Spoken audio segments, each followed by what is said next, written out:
Hello. Keena Monique. Hey. And Cola T. Right? I got that right? Yeah. All right. So today's topic is mommy guilt. So everybody on the couch today is a mom, and we're going to be talking about like the unpretty side, the side you probably don't see on Instagram and Facebook, the side of mommying that is not always fun and glamorous. So hey ladies. Hey, hey. So let's start off, let's talk about toddler years, because I know that's where you are right now. I was just gonna But say, we've all experienced those toddler years when sometimes dealing with a toddler can be so completely challenging. Did you ever have that tantrum phase with your baby? Absolutely. No tantrums, Keena? My child never had no tantrums. I'm serious. Or they're just not tantrums to you. No, she didn't have tantrums. She didn't have tantrums? Interesting. Was it because it wasn't tolerated, or she just never? There you go. So she would think about a tantrum, and then she look over at your face and it was like, yeah, no. I honestly don't have any memories of a tantrum with her. I really don't. I really think that they're just not tantrums to you, because Carter definitely has tantrums, but they're not tantrums to me, because what are you doing?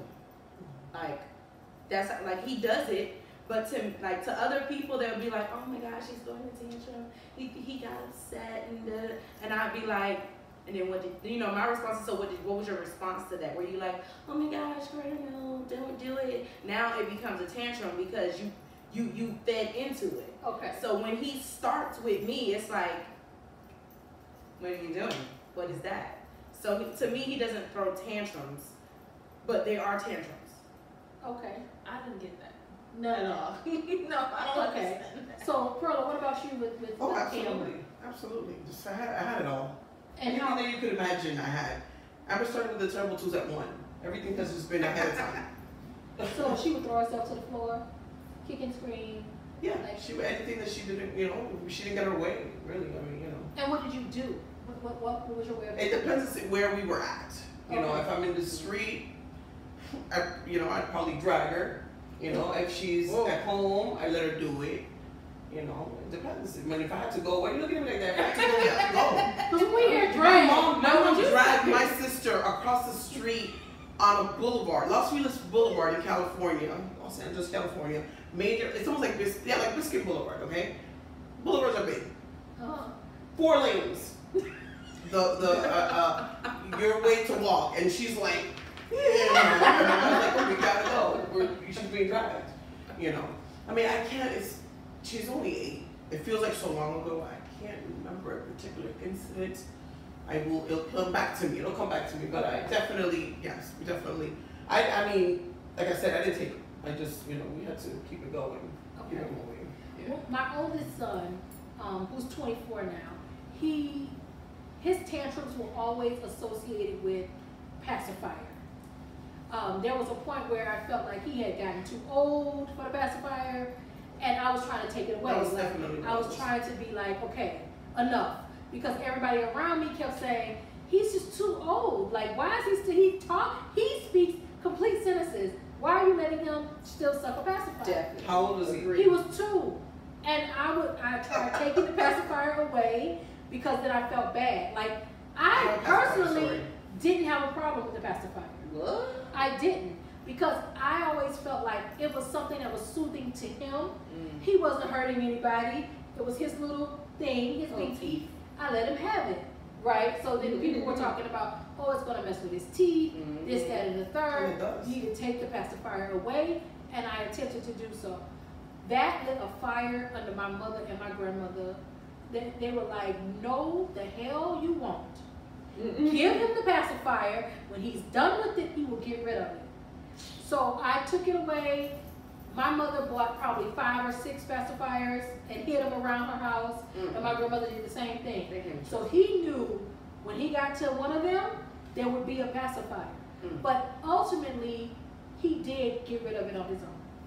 But it was the biggest constant tantrum of life for him to not. You know what? You're right. That I could say that was one of ours. I mean, we had it clipped. All I Piper's pictures from birth to 2 had the damn thing clipped, and God forbid we forgot it and we took it to the daycare, and one of us had to come back. So that was definitely one of those that would cause that. But let me tell you, she loves that story, and I told it to her the other day, how I got rid of this pacifier. Okay, I bought that. It's like a bottle like this small, and they sell it at Walgreens or your local pharmacy, and it's aloe. You know how bad aloe tastes, that slimy stuff inside the aloe vera plant.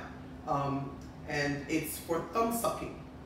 That's what you'll find it under thumb sucking. So I would apply, it's like a nail polish. I would apply the thing on the tip of the side of the pacifier. I did it on a Friday. On a Friday after picking up from daycare, I started putting it on it. And I started telling her, and I left it right on her crib. And I said, this one bad, it's not working, it's not good anymore. Left it there, left the product on, and Friday, Saturday, she probably went for it and tasted it so bad and didn't continue. So I kept on applying it just to make sure that, you know, that thing was on there. Sunday morning I wake up, she has it on. And she's happy, back sucking it. When I take this pacifier out of her mouth, all of this is red. Red, like allergic reaction to the thing. Oh my God. And I wanted to die. I was like, Amber, look at your face, look at it. This thing, look what it did to you. And I took it to the mirror and she saw it and it was all red. I said, it's broken, it's no good anymore. We have to throw it away. Look what it did to you. And I went right in front of her and put it in the kitchen dumpster, and that was it. That was it. I told her it went bad. She saw that it went bad. She saw her face and threw it, and she just understood it. Like, never again. Never again. And I feel like that was great. I got rid of it on a weekend.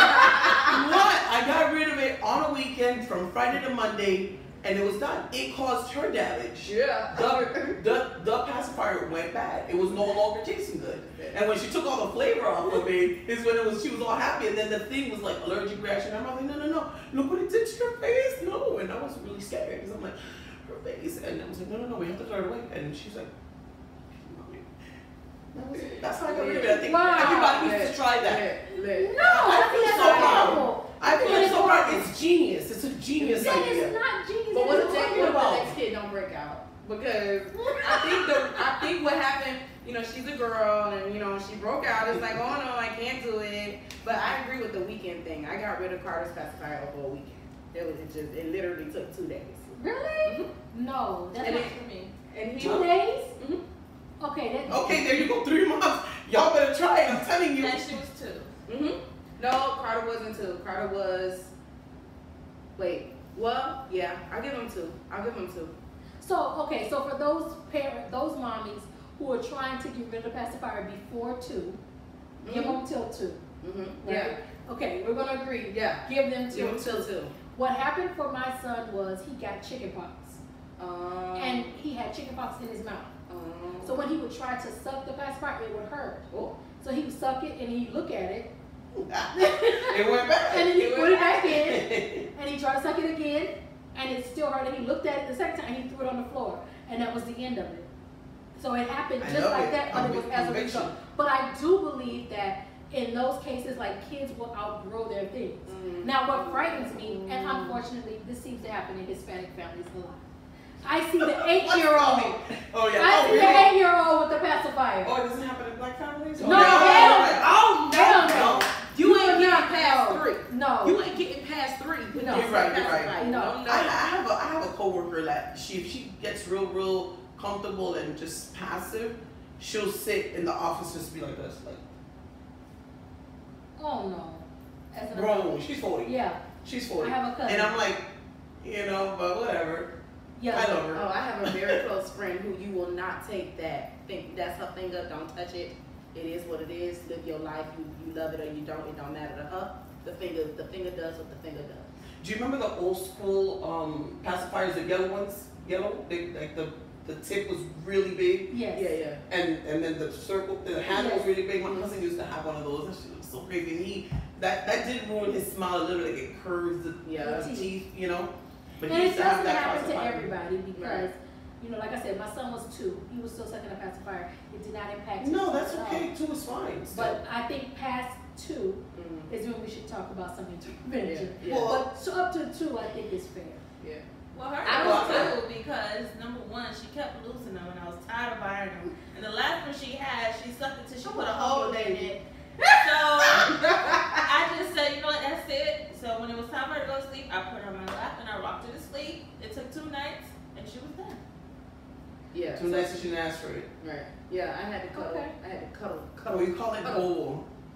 B-O-B-O, so it was like, yeah, bobo, it was so annoying. And bobo. But 2 days, it took a weekend. Okay, so let's Yeah. do you feel like, as a mom, that some of your decisions as it pertains to discipline with your kids or their performance, you're more worried about what other people are going to think of you as a mom than how it is truly impacting your child? I'm more worried about what he gonna think. He who? My kid. My kids. Like, I'm more worried about their perception of me than everybody else's. Like, I have like I want to discipline him, but I don't want to be spanking him for things that, like, if he's upset about it, like, it makes sense that you're upset about this. Like, so why am I spanking you? I know it wasn't a logical decision that you made, or, you know, the thing that you did wasn't very logical, it was dumb, but I get why you did it. Like, he's still a person, you know. And then with my daughter, like, my daughter, when I tell you, she's only 2, so she makes the dumbest decisions. So I'm like, did I teach you that? Like, is that what you got from me? Because that was really, oh my God. And then it's like, I should pop you so you know not to make this decision again. Like, right. The stove is hot, don't put your hand on it. Ow, I touched it. Now, you know, that type of thing. Those are the decisions she makes. Like, you can put your hand over it and feel that it's hot, but I'm still gonna touch it because I'm this curious little kid. But that seems normal to me. Kids do that. Yeah, no, but I'm saying, like, that's like a typical one. You know, she has interesting rationale. Yes, she really does. So Perla, when it comes to things that your daughter does, like, so let's say it's a behavior, right? Are you ever concerned with what other people will think when they are witnessing this behavior? Or you get that call from the school, from the teacher, about something she did in class? Girl, you know, I have so many things going on right now with Amber, but I got a call Thursday? Yeah, Thursday, about her from the coach because she had a toy or something in her hand and he saw it and he told her to put it away in her pocket, but she chose to put it in her other hand and asked him, what are you talking about? I don't have anything. So she thinks she's slicker than most. You know, so that's disrespectful to them, you know. Then when she went to go play, she had the ball and they took it away, so now she wants to take it away again. And so she's like, well, I had it first. And so it's like, if he's already told you something, you're already gonna be, you know, she's already the kid that nobody wants to mess with.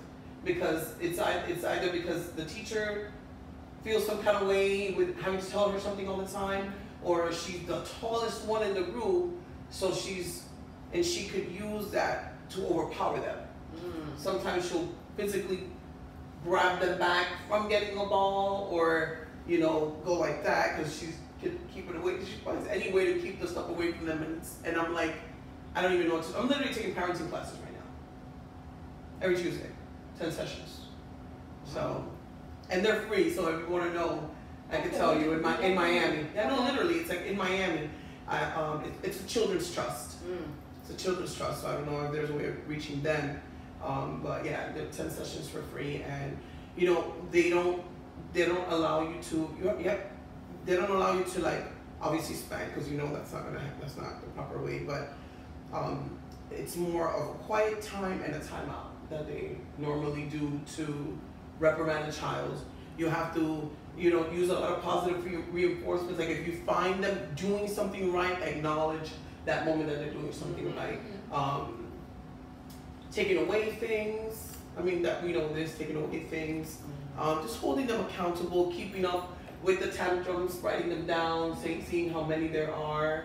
You know, it's a lot of stuff, but Do I care? I mean, I do. I don't want to be the mother that's always called. Right now, teachers are using an app. It's called Dojo. Class Dojo, yeah.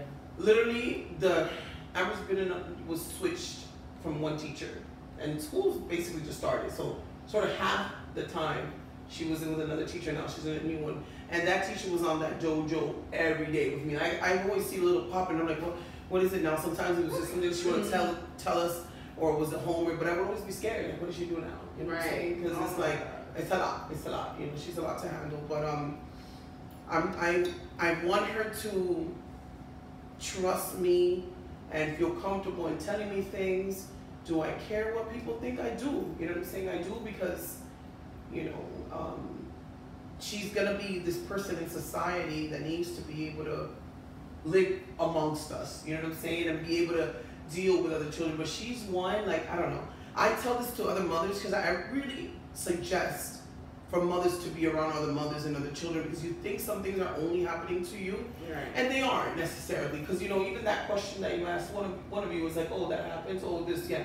And you might not realize that, you know, that it is happening, so that you might think it's something dumb, but there are some things that they're gonna do, you know. Like, for example, Amber likes to defy a lot, you know. She's very opinionated. She feels like some people aren't right. She feels like she's right, you know. She doesn't understand that because we've been here long enough, we know better, and she'll constantly test that.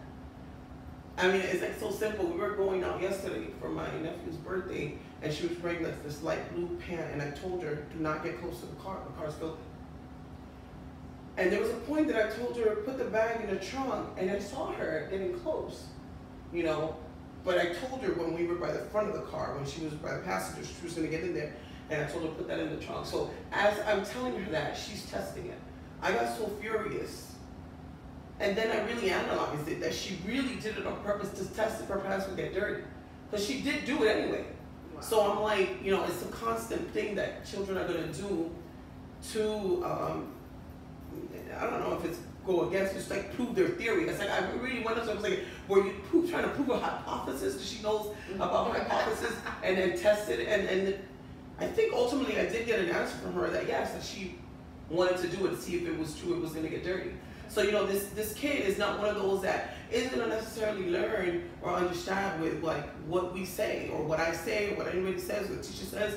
She's going to be one of those that's going to want to prove it on her own and test it on her own. So, you know, seriously, parenting to me has been really, really tough. And at the end of the day, I mean, I know we have other stuff to talk about, but for her, it's all stemming from her dad not being there as much as he should. Okay. And I know we have other stuff that we're talking about. I'm just telling you, that's like, yeah. We're going to come back to that. So, yeah. Don't go to me. I have a lot to say. We'll be back in 2 and 2, the Curve-Unplugged. Hey everybody, it's Kina Monique here, and you are watching the Curve-Unplugged. Welcome back to the Curve-Unplugged. Today we are discussing mommy guilt. Now, Pearl gave us a lot in the last segment. I'm going to bring it down, guys. You know, but I want to say that, and at the end, I know you mentioned something about her dad not being around as much. When my oldest son, when I had him, I was a single mom. And I didn't have, his father and I didn't have the best rapport with each other at the time.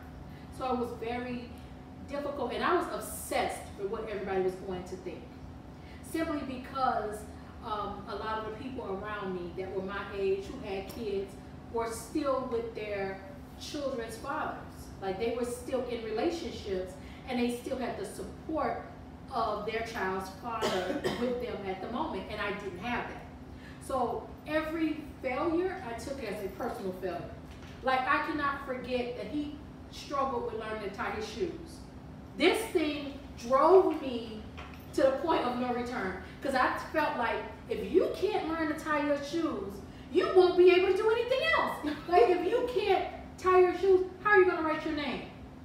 How are you going to read a book? How are you going to do 3-place division? Like my mind was going all over the place, because as a mom, I feel like you failed. When your kids do great, then that's like good mommy, mommy did good. Mm-hmm. You got that child prepared to take that SAT. Mm-hmm. But when kids do poorly, when they come home and that report card looks like anything less than, it looks like something you order off a menu and not grades. When that happens, it's very difficult for me to process, where did I go wrong? You know, and I look at moms who are dealing with kids who've gotten incarcerated or who are in deep trouble for whatever number of reasons. And I can't help but feel their pain in the sense that our children's successes, we wear those as a badge of honor, but we also wear their failures, you know. So if a teacher calls me, I honestly parented a long time from a place of fear. Like, if your child is scared, you're going to lose your mind. If you have to come to that school, you won't go to the school that much. So I would start every school day with a speech about, do I go to your school? Do I have to talk to your teacher every day? Then I don't want your teacher calling me. So you better go to class and behave. And for me, I thought that was like success. I made it through the week, no parent-teacher conference. Nobody was calling, no emails, no whatever. And then I get a report card, and you're not doing well in reading. I get a report card, and you're not doing well in math. And then I'm feeling like, well, damn. While I was here thinking I'm doing a good job as a mom, I'm looking at this report card, and it's telling me the opposite. So I wonder, you know, for a lot of moms, how do you balance those moments when you feel like everything you thought you were doing right was obviously a mess? I haven't had that moment You yet. haven't had that moment yet. My kids are too little. I mean, and I guess I don't, the way that I look at them, and my kids were in school or whatever, and I've gotten calls about Carter. And because the actions that they're telling me, I've never seen them, I then need to know the whole story. So, okay, so what did the teacher do? What did the other little kid do? I need to understand how you got this reaction out of him, because I've never seen this before. Okay. Like, they once called me and told me that Carter threw a chair. And I'm like, well, we don't have many chairs that he can throw at home. So if he did get upset, it's not like he could throw a chair, because we don't have anything that he can throw. So I can understand that that might have been a reaction. What happened with the chair? Why was he around the chair? Like, I need to know the whole story. You can't just call me and say he threw a chair. And I mean, well, what happened? What did you do? You know. So do you feel that with the teacher's explanation of the whole story, it would help you justify the chair throw? No, I don't. At the end of it, you know, he's not justified in throwing the chair. You shouldn't throw the chair. But it will help me to understand why he threw the chair. Okay. Why? Just why he threw the chair. You shouldn't have thrown it. But now I know why you threw it, and now I can decide whether or not you need to be like majorly punished, or if you need to be talked to. Because that's something that I have a problem with. Like, Okay. I don't want to parent from fear. Okay. Kina? My experience was a lot like yours. I did parent from fear, and I think I was too hard on my daughter because when she was born, her dad was diagnosed with a mental illness, and I was so afraid of her developing a mental illness. So I would make sure, like, tying the shoe was another thing that took her a while, and I got so scared, like, oh my gosh, is she gonna be like her dad? Is she can't tie her shoe because she has a mental illness? So I had too many expectations on her for just being a little kid learning. Right. And it's to the point where now it's like sometimes she's afraid to mess up because I've been so hard on her. So what I realized is, like, with parenting, you get out what you put in. And I really looked at myself. You know, I stopped objecting the fear on her and just looked at myself like, okay, you're believing something that's not even real. And you're damaging her in the process. So one of the things that I do now is take the time to realize how she learns. Because I've never had a learning issue. I've never had bad grades in school. I've always been able to figure things out like that. You know, I have a level of brilliance within myself. But she has a different level of brilliance. And I didn't understand that. I thought she was supposed to be like me. She was supposed to have the good grades and never have a D, never have an F. And then I realized, okay, it's different with her. So what I had to do was, okay, well, you get F's in language arts and reading because you're not focused. Okay, so when you get home, no TV, even if you have to go to the bathroom, close the door, do your homework, give it a grade, because I am now nurture her learning environment so that she can be successful. So I definitely was really hard on my child. And I think that like a great deal of the impact in my world was my mother and my grandmother. What I've incorporated in my parenting now is dreaming with my children and not dreaming for my children. You know, when I was growing up, the idea of the measure of success was going to be based on the job you held once you became an adult and went to college and all this stuff. You were either, in my grandmother's eyes, you were a doctor, a lawyer, a school teacher, or you worked at the post office. Like, those are successful jobs, you know. And if you were not going to be in a successful career path, then you were just a failure. Because what else were you going to do? Like, and I understand that our parents give us what they have to give. So their measure of success back when my grandmother was coming up in age and feeling her way through the world was totally different than now. So she wouldn't have been able to support a podcast because nothing in her world paralleled that. Like, how could she measure the success of that thing? So in her way of parenting us was to kind of set you on a path of success by saying you are going to be a nurse. You're going to be a teacher. And you're going to law school because you love to talk, right? And now you already had your marching orders.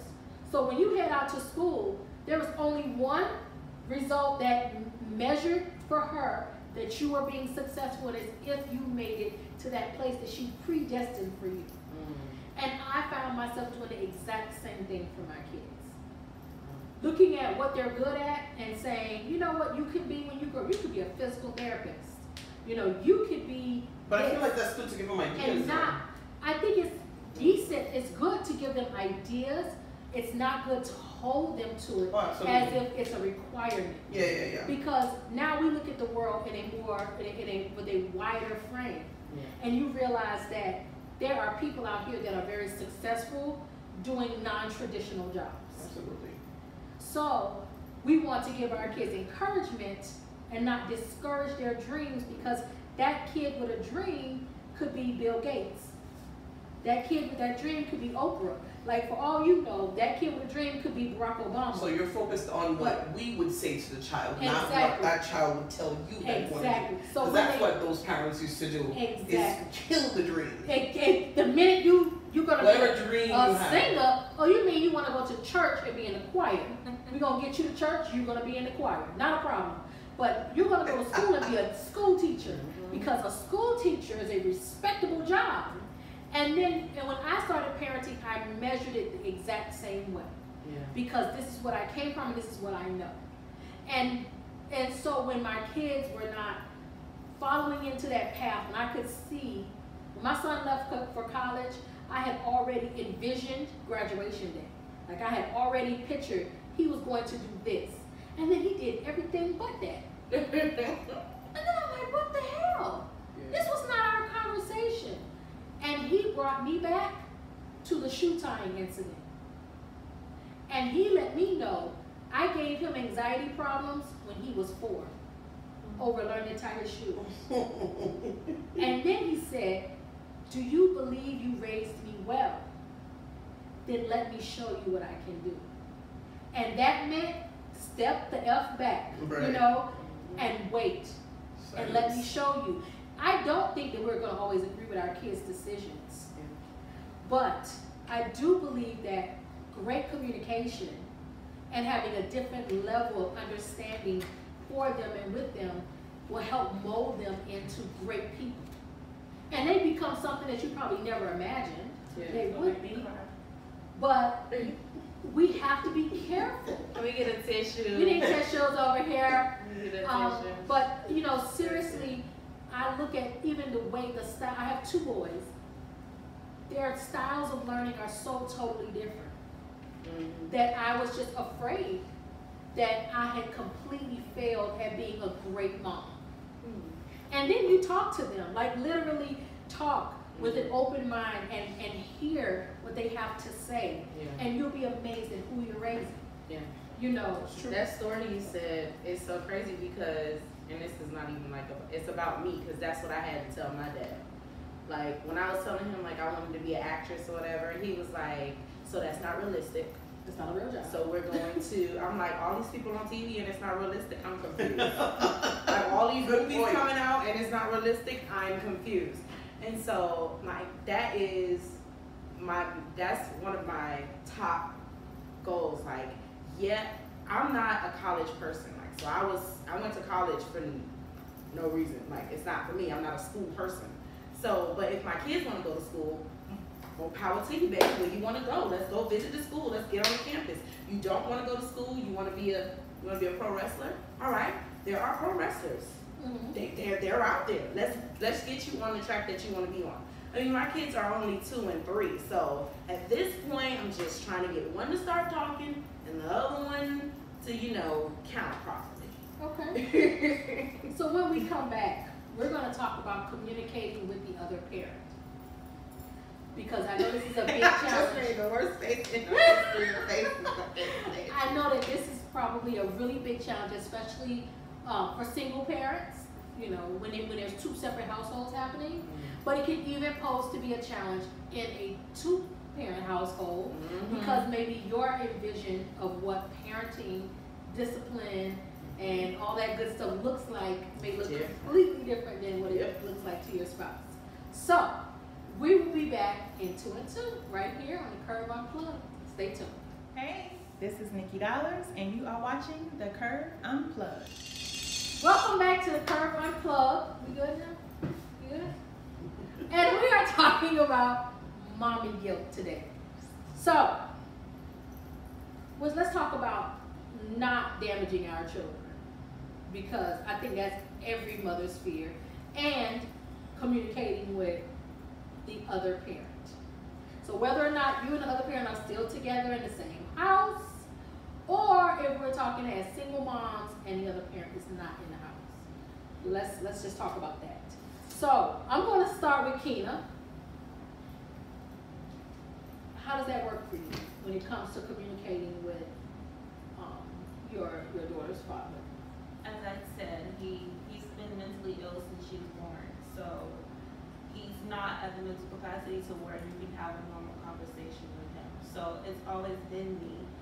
And for the first 4 years of my life, he was on medication that was so strong that he was pretty much in a zombie-like state. You really couldn't talk to him.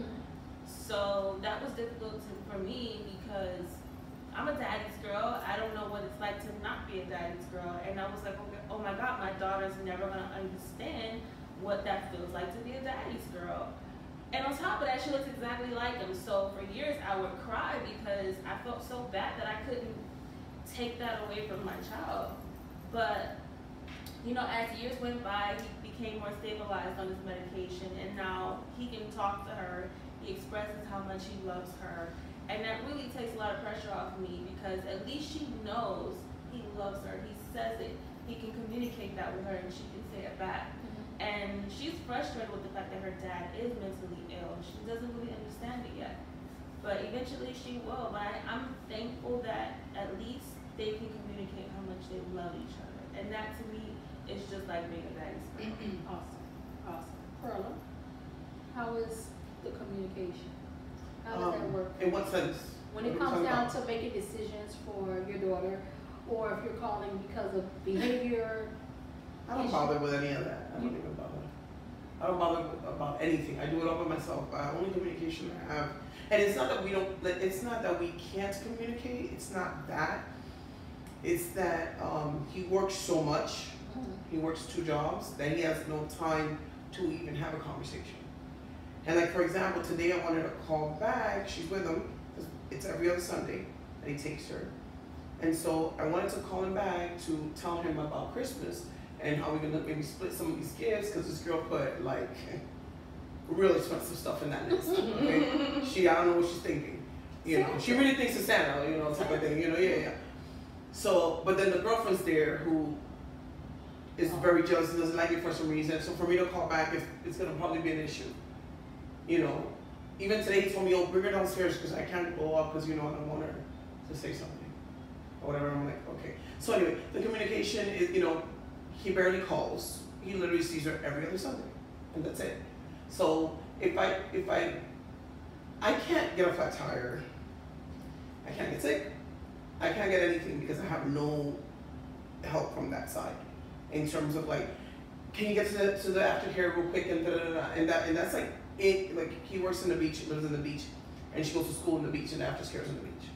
You know, so it's kind of like you should be able to get there before me, but there's no way it could happen because either he missed a call, can't be on the call, you know, and so by the time you see it, I'm like texting you like, yo, this and that, thank you very much, and it's over. So you know, I don't even see if there's times that I want to reprimand and I want to tell her, Dad, I don't want my daughter to have a bad Sunday, and you want to be the ultimate father on that Sunday and reprimand her on that Sunday and her not have a good time on that Sunday. Like, no, enjoy the little bit of time that you do have with him and let him take you to the movies and let him take you to whatever, and then we deal with the parenting stuff and your punishments in between the week, whatever, but I'm not going to do it for that thing.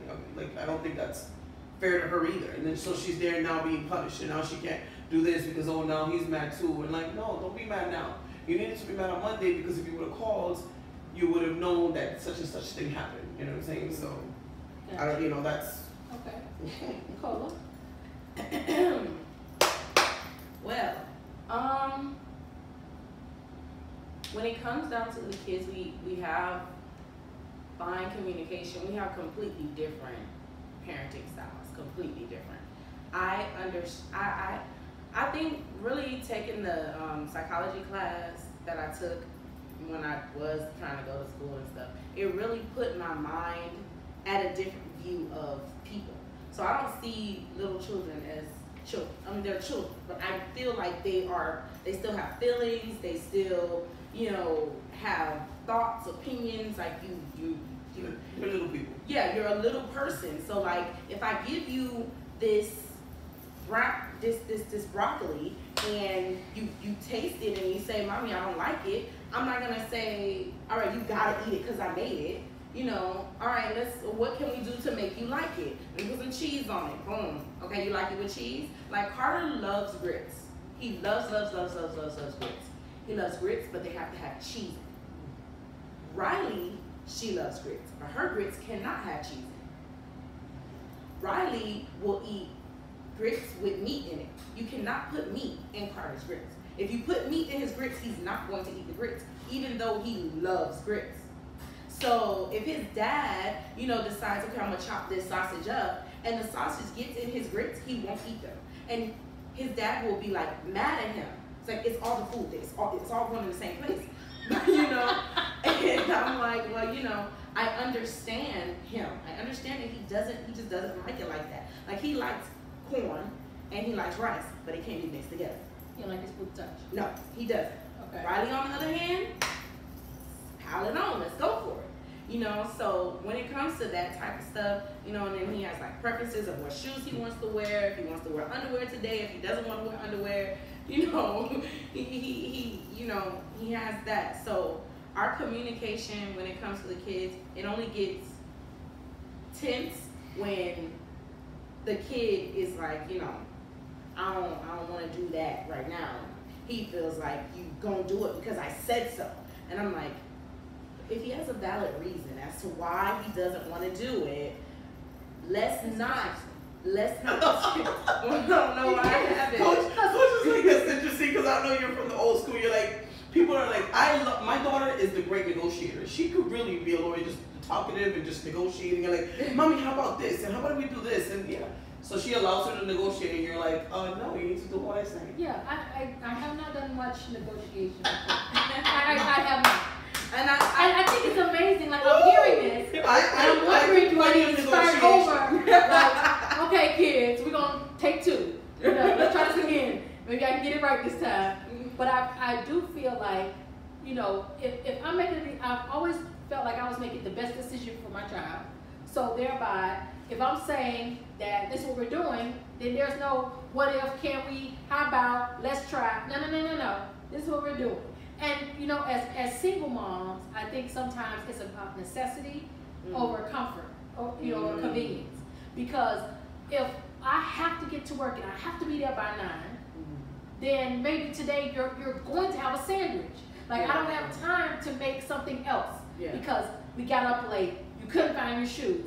Where's your homework assignment that I need to sign? And teachers, please, the homework packets have gotten the fuck out of control. Gee. Like seriously. And I got a the 3 or 2 year homework old. is supposed to be for the child, but the homework is for the parents. Right.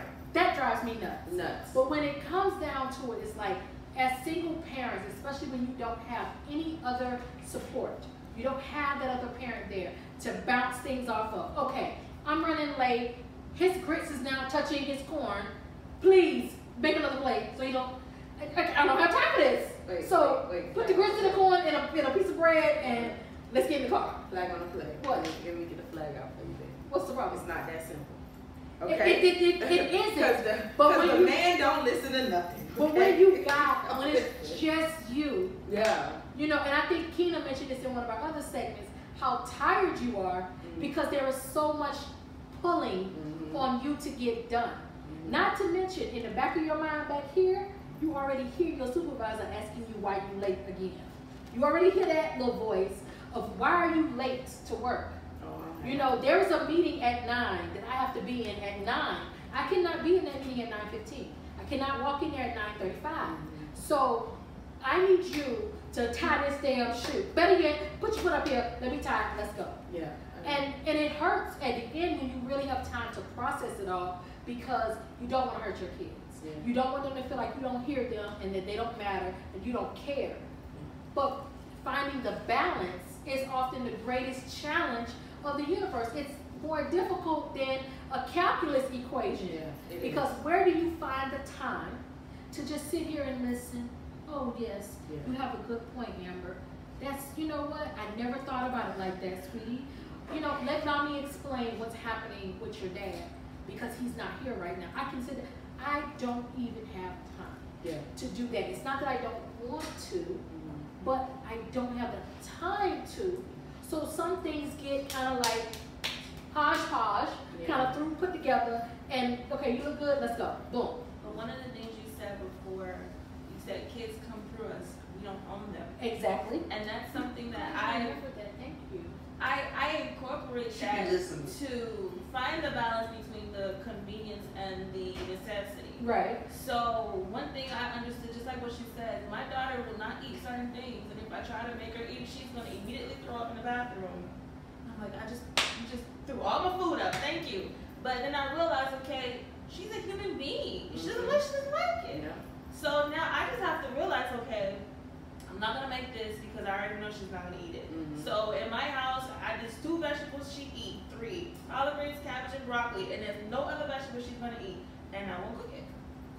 So it's like I allow her to be a human being, a person, and I don't even set myself up to even be disappointed in her by even doing things out of my own stubbornness.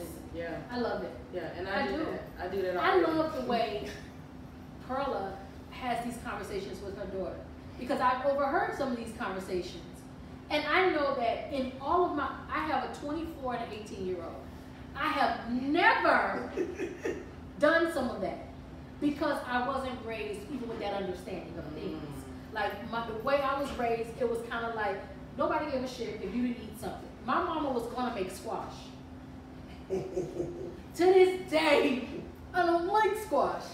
But my mama, if it went on that plate, it was going in your belly. Like, you ain't gotta like it, didn't even matter. I cooked it, you eating it, the end. So I kind of came from that, and because my circle, my village was always watching, they was waiting to see if I was gonna get that boy squash. You gave him Because, squash? yes, I did. I cannot. Because again, as I said earlier, parenting from fear. Before I evolved to that place of our children come. But does he like it? You don't know if he wasn't gonna like it? He didn't like it. You still cooked it after I that. still cooked it. I put some cheese on it. Here's the cheese. you know, because of the fact that you were not a good mom. You were not a good mom if you didn't have control over your children. That was where I came from. You were not a good mom if you could not control how your children behaved, how they reacted in certain situations. When they went to someone's house, did they know not to run around? When they were in the mall, were they all touching things that they didn't have money to pay for? Or did you have control over your children and their behaviors?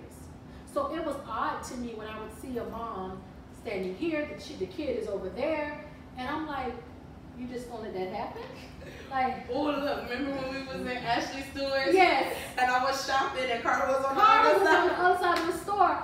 I left the register, I walked over to Carter because I'm like, oh, this poor young mother, she don't even know that this I knew baby's exactly not what supposed he to run around, was. you know, because I didn't come from that.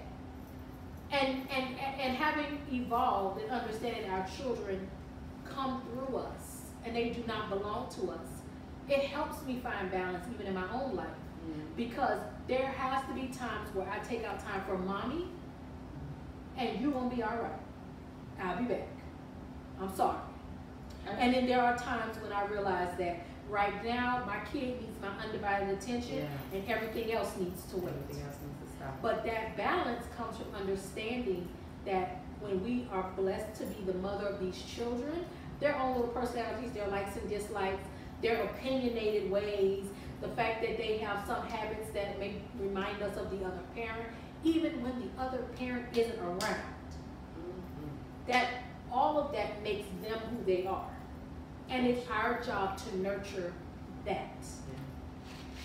So when we are feeling so bad and guilty as mommies, we have to also cut ourselves some slack.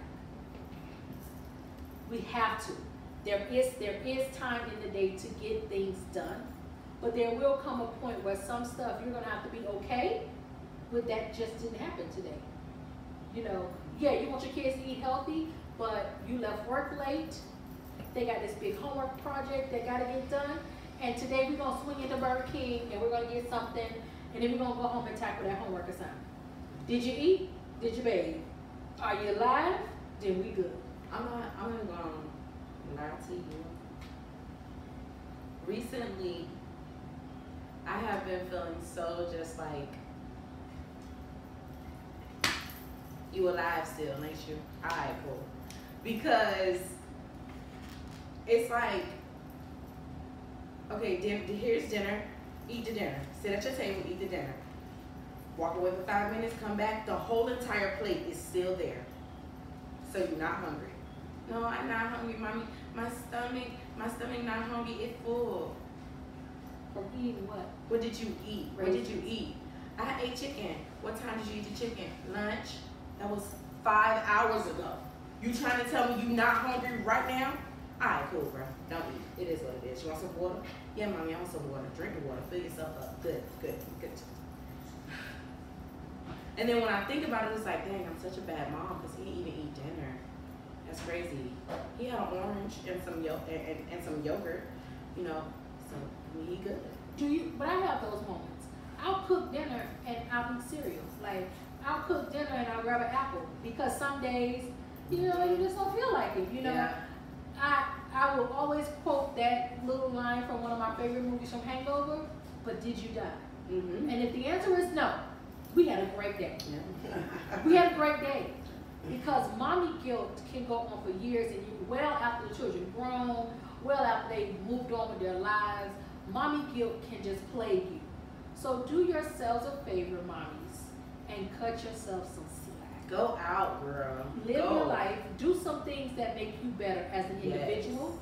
And all those things will ultimately make you a better mom, a better friend, sister, boyfriend, girlfriend, whoever, cousin. It makes you better at everything else you have to do because you're taking really good care of yourself. But our kids, they deserve the best of us. Whatever that may be.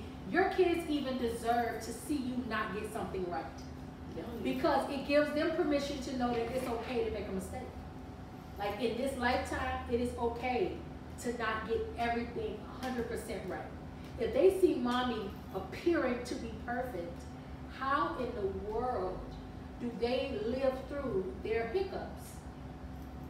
How do they live through their hiccups? That was deep. Write that So down. it's okay. It's absolutely okay to not be perfect in your children's eyes. And again, another, have you ever apologized to your child? All the time. Are you over apologizing? I need to know. No. Are you sure? I do apologize. No, because sometimes out of frustration, I may call her, I may tell her to shut up or stop being a dummy. And I'm like, okay, I don't want anybody calling her a dummy. And I would say, okay, honey, come here. I'm sorry for being upset. I'm sorry for yelling at you. I'm sorry for so and so. And she's like, okay. But I always apologize.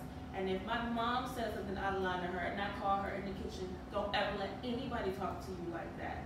Even if it's me, don't ever let anybody disrespect you with their words. This is Cola T, and you're watching the Curve-Unplugged.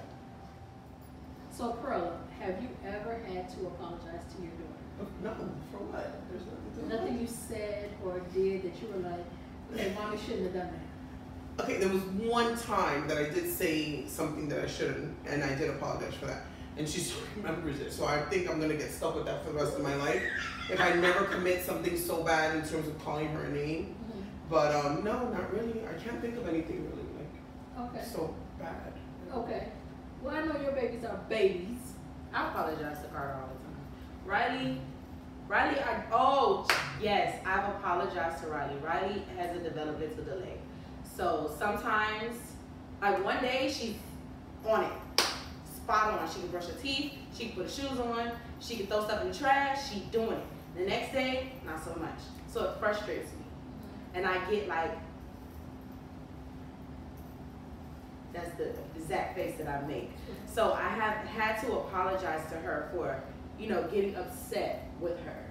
And Carter, I apologize, depending, like if I spanked him out of anger, and like misunderstanding or whatever, I will apologize because I don't want him to ever be afraid to come and talk to me. Okay. So yeah. Okay. I'm sure I've apologized for something I don't even know. Oh, okay. It's not anything that I have to constantly do though. I have the oldest children in this conversation, so I can say I have absolutely had to give my share of apologies. Again, ranging from parenting from fear in the beginning, but also from even having one time, me and my oldest son had a major falling out, and it took Nikki to actually say to me, okay, so you do see yourself in this kid, right? Like you see you, so you're mad at yourself right now because what he just did, what he just said is something that you would have said. So you set that example basically, and now you're mad at him for following it. So that stung me. Like I had to get off the phone with her because I needed a minute. Like whose side the hell is you on? Right. I'm the one injured right here, but she was absolutely right. And then I'm very conscious of the words that I use when I am upset with them, because kids are going to piss you off. But what I do not want to see happen is I don't want to see them grow up and wind up in relationships with people who degrade them when they speak to them. And I think that as damaging as it is for girls to be called bitches and hoes and sluts and all kind of filthy words, it's just as damaging to our boys to be called, niggas and fuck boys and pussy ass, this and that. It's just as damaging. Those words hurt. It's just as damaging to them for us as mothers to speak to them in that tone, because then they began to feel like it's an expectation out of the women that come into their lives that those women will talk to them in that fashion. From what you They're more just said, accepting of them. They're more accepting of that behavior because they come from that, so it seems normal. yeah. Right. I want it to be a glaring, blazing flame when someone dares to say to them, oh, you a bitch ass nigga. I want that flame to be blazing so bright that he knows to walk away instantly and don't look back. Yeah. Because that's a part of who she is. To say, if she said it to you that time, she is going to say it again. And it's only gradually going to get worse. Yeah. So that But disrespect like that is never acceptable. it's never acceptable. But if kids come from places where that's the normal way their mom speaks to them, Right, I mean, yeah, you're right. then of course they think it's acceptable to Right. be spoken to in that way. Yeah. Sure. So I'm very conscious of that, and I totally agree with what Kina said, because what we allow ourselves to say to our children, they allow other people in their lives to say and treat them in that same way. So as we wrap up mommy guilt, Listen, let me tell you Wait, something before you wait. All right, Okay, I'm sorry. I'm No, sorry. I started thinking about it. Wait. No, too late. Go ahead. I started thinking about it. Why, like, let's say why I don't feel like I need to apologize or whatever. And I'm sure that I have with little things or whatever. But I grew up with a mom that would be like, okay, all right, let me see. You know how, like, I don't know if everybody wants that, but you know, like, saying, hey, stupid. You know, like, my brother used to do that all the time. Like, my sister literally last year, so she's 36, my brother's 40, like, saying, hey, brother, can you please stop calling me that? You know, like, we're adult now with kids, and, like, you know. So I think growing up hearing that, and then my mom would be one of those to be like, idiot, stupid, you know, and she would say it just normal, you know, that I don't do that. So, you know, I'm not trying to, like, say, oh, I'm better, but it's just not in me to do that way. Like, I try to be really loving, you know what I'm saying, and say affectionate words, because I didn't have that. So maybe that's one good thing, like one good thing that I know that I came from that. So I definitely don't do that. And so it's just, it's you know, in these 9 years with this child in my life, I've been able to not do that because of what, you know, what we've dealt with. You know what I'm saying? So. Yeah. And then just like even the tone of voice that you use with your child. Oh, forget it. I do. Because Carter is 3, and he knows how to raise his voice. And I told him just a few days ago, I need you to stop raising your voice at me. But I know that he does it because I do it to him. So it's like if he's frustrated with something, he'll be like, "Mommy," and I'm like, "Whoa, you're giving me really bad energy right now," and I'm not receiving it. So tone it down, and he'll calm himself down and say, "But mommy, I don't get it." And I'm like, "Okay, so let's work on that then. So we're not gonna yell at each other." So now I'm like trying not to yell at him, and he knows the code words for, okay, mommy's upset. So when I say Carter Tyree, I'm not Carter Tyree, mommy, I Pooh Bear. I Pooh Bear. When I call him Pooh Bear, we're good. We this be my baby. But when I say Carter Tyree, he knows that, okay, mommy's upset, and I don't want her to be upset with me right now, so I'm not Carter Tyree, I'm Pooh Bear. Hilarious. I love it. I love it. So, you know, I think all of that goes into parenting, and it's about learning your way with your kids, like finding your way in communicating with them. I have a friend who has an autistic child, and he eats nothing but chicken nuggets. He's only eaten chicken nuggets his whole life. He won't eat anything else. Breakfast, lunch, dinner, snack, chicken nuggets, that's it. And I watch how patient she is with every word she uses, every way she handles it. And I can only imagine for me, like I've been pissed off if I'm saying what we eating and one kid want Burger King, the other one McDonald's. No, fuck it, we're going to Wendy's. You know, so you know, as we grow in parenting, you will grow with your children, and you will learn to overcome those obstacles. And it does help to hear them out and to even process your feelings before you address certain issues. If you are truly that upset, maybe this is not the time to have that conversation. Yeah. Maybe you need to bring it down a notch and then go talk to your child. But mommy guilt, it doesn't go away necessarily with them getting older, but it will evolve just as you do. So, good luck, mommies. We know you got this, girl. Just keep going. All right? Thank you again for tuning in to the Curve-Unplugged. Do not forget to subscribe. Right at the bottom of your screen, hit subscribe, and it will remind you to get notifications from us. And in the meantime, be good to one another. We love you. Bye-bye. Bye-bye.